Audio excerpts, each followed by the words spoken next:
Hello students. So today we are going to deal with the subject that is management concepts and organizational behavior.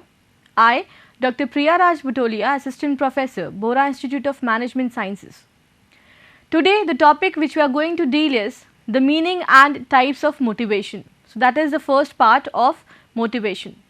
So let's see, the topics to be covered are introduction of motivation, concept of motivation, definition, features, importance, types, and finally the process of motivation.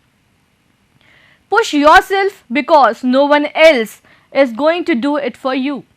It is rightly said. If you need motivation, you need to have the internal motivation.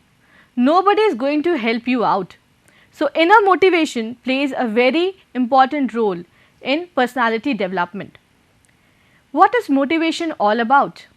Motivation is a force which pushes a person to work with high level of commitment and focus even if things are against him. Motivation में actually वो आपको एक push provide करता है, एक inner drive देता है जिसमें आपका जो commitment level है या जो भी चीज़ आपके अगर against में भी होगी फिर भी आप इतने motivated होंगे कि आप उस चीज़ को achieve करने की कोशिश करेंगे.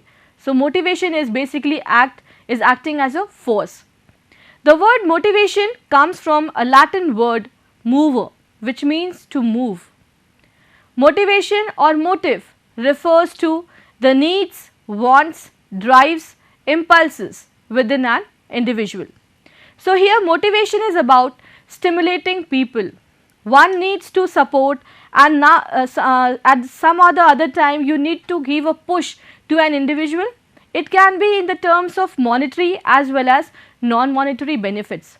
Sometimes you can give a motivation to an employee in terms of money, recognition, rewards or job satisfaction. This actually helps in motivation or motivating an employee. So motivation is a very crucial and important part in management. A manager has always needs to motivate his employees. So motivation is a part of management. Now let's discuss the concept of motivation. Motivation may be defined as the act of stimulating someone to take a desired course of action. It is basically a stimulating process, a force, a push that is actually required, that is actually given to a person to achieve a particular objective or particular goal. Motivation is critical to effective management and leadership. To be a good manager or to have an effective leadership, motivation is of utmost importance. If you are very good at motivating people, people will love working with you. Motivation in the workplace is a powerful tool that managers can use to achieve their team goals, get employees closer to their own goals, and inspire productivity and happiness in the workplace. Motivation managers के लिए help करता है कि वो team के goals को achieve करे, कहीं ना कहीं वो एम्प्लॉय के खुद के गोल्स को भी अचीव करे, साथ ही वर्क प्लेस में एक प्रोडक्टिव और हैप्पी एनवायरनमेंट क्रिएट करने की कोशिश करता है. So finally motivation is a very good concept in which the people feel a sense of belongingness, a sense of loyalty, and somewhere he gets a push to do a particular job. So motivation is basically creating a feeling about or arousing an interest in some other people. And if you are very good at motivation, you are a very good leader and very good manager as well as. The definition of motivation. Motivation refers to the way in which urges, drives, desires, aspirations, strivings or needs direct control or explain the human behavior. It is given by McFarlane. Now here he has said that motivation is actually the way in which you try to control or explain the human behavior in terms of his needs, desires, drives, aspirations. If you somewhere focus on these aspects, you can actually motivate a human behavior. It is also rightly said that motivation is a willingness to exert high level of efforts towards organizational goals conditioned by the efforts and ability to satisfy some individual needs. This definition is given by S.P. Robbins. Now here he has said that motivation is actually a willingness to exert some level of efforts. If the person is not willing to have a particular level of efforts, you cannot force him every time, and the efforts need to be conditions to satisfy some particular individual needs also. Like for example, if you want to achieve a particular target in a company, to help to achieve that target for an organization, you need to motivate the employees too. For achieving targets, you may get some monetary benefits. So in that terms, you can also help the individual to achieve their own needs, like you can pay some extra incentives to the employees, so they will help you to achieve the particular target. So here the motivation is given in the monetary terms to the employees, so that they will work together, they will feel motivated in terms of monetary benefits, and they will help you to achieve a goal. The features of motivation. Point number 1, motivation is a psychological phenomenon. Motivation is actually a state of mind. In motivation, you can see that the performance is equals to motivation into abilities. So here you can see that it is actually the ability of an individual to perform. It all depends on the person's psychological state of mind in which he or she is affected or is being motivated. Second, it is dynamic and situational. Every person is not being motivated by the same things again and again. You need to change your motivational techniques for every individual in every situation. So the same things cannot motivate the person in always in the same situation. If the situation change, the same person needs to be motivated in different ways. It also needs to be dynamic, because if one time a person is being motivated by a certain thing, second time he may not. So that is why it is dynamic. Third, motivation is not easily observed phenomena. You cannot see very easily motivation factors in organization. Motivation is a goal oriented process. Always motivation is being given to achieve particular set of objectives or particular set of goals. So it is a goal oriented process. It is influenced by the social and cultural norms. Actually, when the society or your culture give an approval to certain things, the individual is automatically motivated towards certain things. Like in particular society, if you feel like having an engineer or a doctor in a family is very renowned or very prestigious, automatically the child behaves in a certain manner to become an engineer or a doctor, because here he is influenced by the social and cultural norms of the society, and that gives him the motivation to achieve a particular set of goals framed or being given by the society in which he or she belongs. It is a continuous process. Motivation is never ending. The person may feel motivated in different forms according to his needs, desires and urge. Sometimes he may feel motivated by one thing, but on the other hand, on the second day even, he may feel motivated by the another thing. So it is a continuous process, it is a never ending process. Till the time we are there, we need to be motivated continuously and by different techniques. And lastly, motivation leads to satisfaction. Whenever you are feeling motivated or you do something, you feel satisfied, and satisfaction is basically the last step of motivation. If the things are not satisfactory on your end, you will not do it again. So motivation leads to satisfaction, and these were the features of motivation. Let us discuss the importance of motivation. Motivation is, it sets in motion the action of people. You can see that in the organization we have physical, financial and human resources.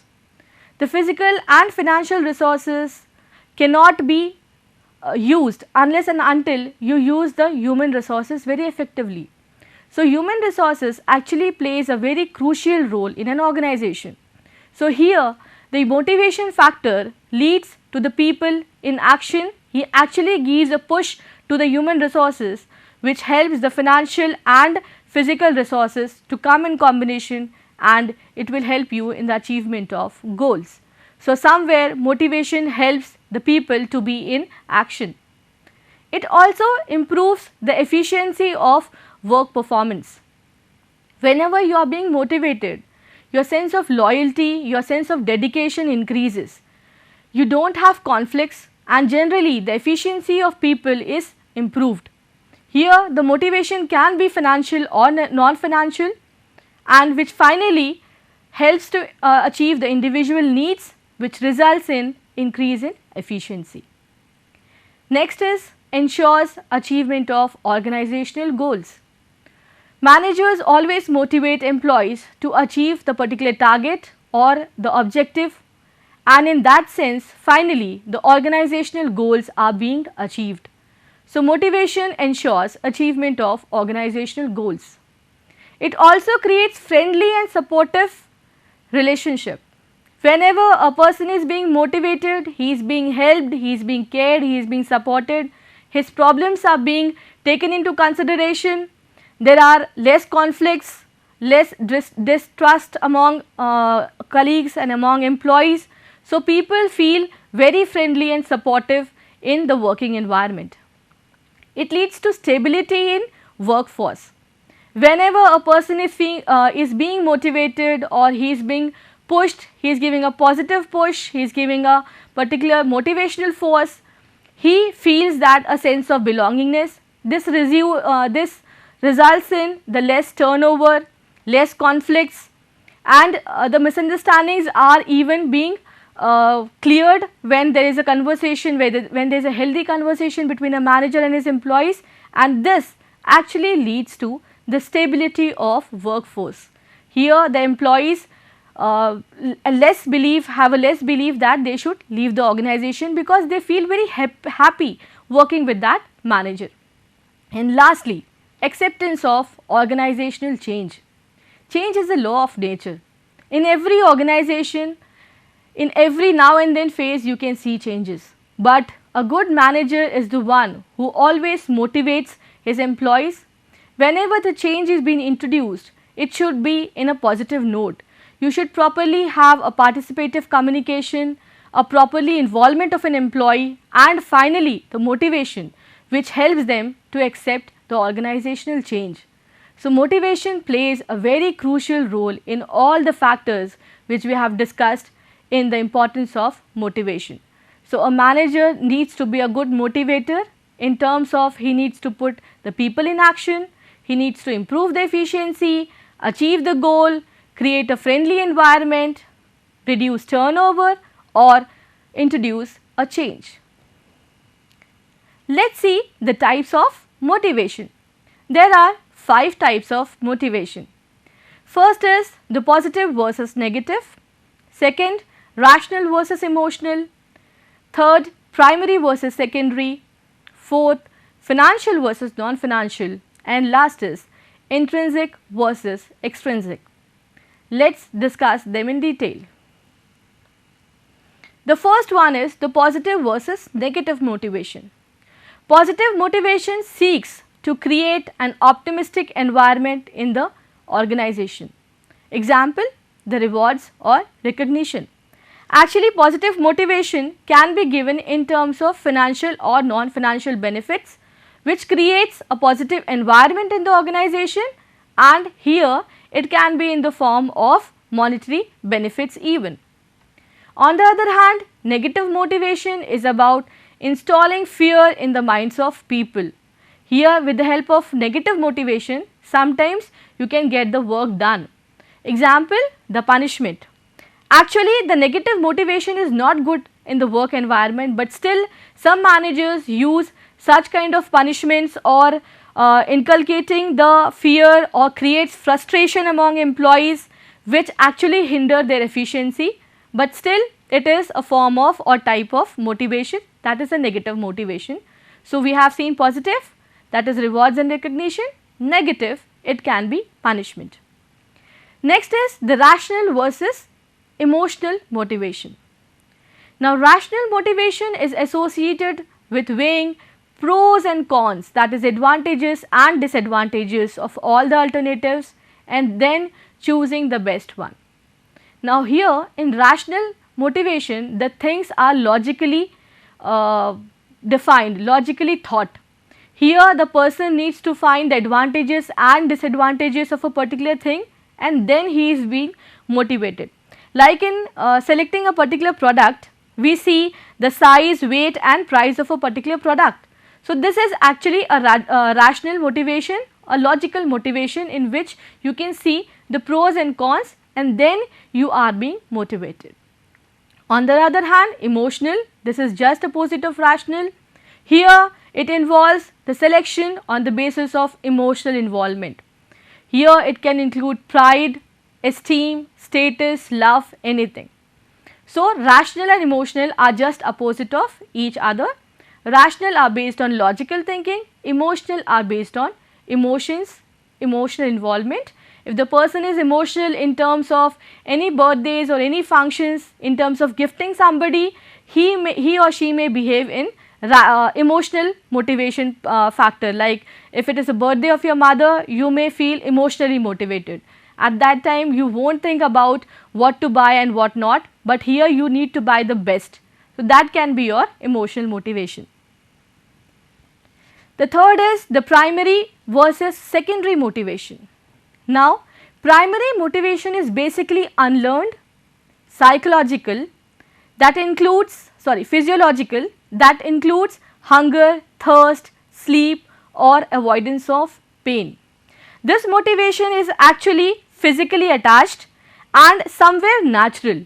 You do not need to learn this primary motivation. If you feel thirsty, you will drink water. If you feel hungry, you will have particular food according to your choice. So this is a primary motivation that is not to be learned, it is automatic in your behavior. On the other hand, secondary motivation is learned, social motives that arises as a result of interaction with other people and develops as people matures. Secondary motivation is just opposite of the primary one. In secondary motivation, you need to learn those things, you need to have a social motive. The examples can be affiliation, desire to associate or recognition. Here the things are based on your social motives, like how you need to interact with people. Fourth is the financial versus non-financial. In financial motivation, actually the monetary benefits are involved, like in terms of money. Salary, allowances, bonus, these all are financial motivation in which directly or indirectly somewhere the monetary benefits or financial aspect is there. On the other hand, non-financial do not involve any financial commitments. The examples are job enrichment, participative management and so on. Here generally you do not get any monetary or financial benefits, but you are being motivated in terms of participation or somewhere recognition or your job enrichment. So this is just the opposite of each other. Last one, fifth one is intrinsic motivation versus extrinsic motivation. Now intrinsic motivation is basically the motivation which comes from inside of an individual, rather than somebody pushes you or somebody forces you to do those things. If somebody is internally motivated, he or she may performs in a better manner. So here the internal motivation plays a very significant role because the person is motivated from inside rather than from any external or outside rewards such as money or grades. On the other hand, extrinsic motivation is related to tangible rewards in terms of salary, fringe benefits, promotions, work environment, conditions of work. So in intrinsic motivation, the person is motivated from inside, but on the other hand, extrinsic motivation, here some external forces are need to motivate a person. It can be financial as well as non-financial, it can be salary, any benefits, promotions, environment, like so on. So these are again the opposite type of motivation. So we have discussed 5 types of motivation. The first is positive versus negative motivation. Second is rational versus emotional motivation. Third is primary versus secondary motivation. Fourth is financial versus non-financial. And last is intrinsic versus extrinsic motivation. Now, let us see the process of motivation. That is the last topic of motivation in today's class. In motivation, basically we have 3 steps. The first steps includes the needs or motives. So, in the process of motivation, basically the unsatisfied needs or wants are need to be identified. If you are aware of your unsatisfied needs or wants, you can easily be motivated or you can easily motivate the other person. So, step number 1 is actually unsatisfied needs and wants. In this, the internal as well as the external stimulus both plays a very significant, a very crucial role. Second step is the behavior. Behavior consists of 3 parts. The first is the tension, second search, and third is the performance. Tension includes the physical, psychological or psychological process. It can be in the form of headache or some stress related to your physical body type, or it can be psychological or sociological. So, these tension actually leads to a particular set of behavior. Search. Search is actually finding different alternatives. When you have unsatisfied need, you have a particular set of tension related to that need. You actually go in search of the alternatives, how you can reduce those tensions or how you can satisfy those needs. So, search is basically about having n number of options to reduce or to solve your needs or your problems. Third is about the performance. Performance is actually doing the things and actually finding out the best solution in which you have searched for the alternatives. So, this is the second step of motivation, which is behavior. The third is the rewards and goals. After having unsatisfied needs, after having a particular set of behavior, the person gets reward or goals. The rewards or goals can be satisfactory or unsatisfactory. If the rewards are satisfactory, the person may again repeat the same process of motivation. But on the other hand, if the rewards are unsatisfactory, the person may change his technique to feel motivated and he may change the process and actually the feedback process of the motivation. So, here the reward is an important part of motivational process.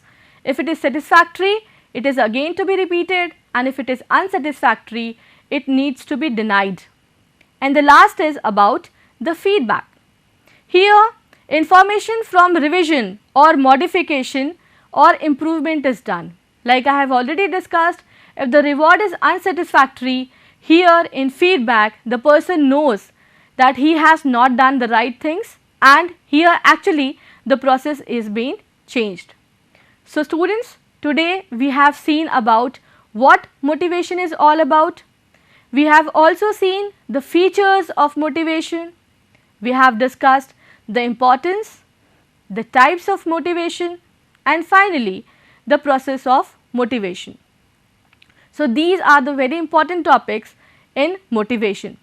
So, now let us discuss a case on motivation which will give you a clear idea about what motivation is all about. Now, in a ABC bank, actually there was a problem related to employee turnover. The manager has seen that whenever he likes to improve or he likes to create a healthy environment in an organization, somewhere while competing with other banks or having a progressive outlook, he always faces a problem of turnover, high rate of turnover in his bank. So, he needs to somewhere solve the problem of turnover. Now, after that he started analyzing actually what is the problem of people turnover. Now, here the manager has done some discussion with his employees. He have even dealt with his seniors that actually what is the problem in the work environment. When he have seen such problems, he took into consideration some factors like there was a problem in the style of leadership, because the people where employees were not at all satisfied with the style of leadership. So, they were actually not liking the boss or not liking the working pattern of the boss. He also examined that somewhere the relationship with the co-worker was also not good. The people were not happy working with each other, and at the last the guidance from the supervisor was also lacking. So, here the manager have actually seen that there were some or the other problem related to the leadership style in the working pattern of the bank. So, here being the manager, being the responsible person of the bank, he tried to implement a democratic style of leadership. In that sense, he tried to convince the people that they have a feeling of independence, trusted and respected, and after a few time he has observed that because of this style of leadership, people were being motivated, people feel trusted, people feel participated, and somewhere or the other manner people started decreasing the level of turnover. Means they were feeling very happy working with the leadership style, democratic leadership style of the manager, as well as they used to receive particular guidance from the supervisor, which somewhere helps them to increase their interpersonal relations too. So, with the help of democratic style of leadership, here the manager tried to motivate his employees, he tried to listen to their problems, and finally he implemented that style which helped the employees to deal with the particular set of leader or the boss.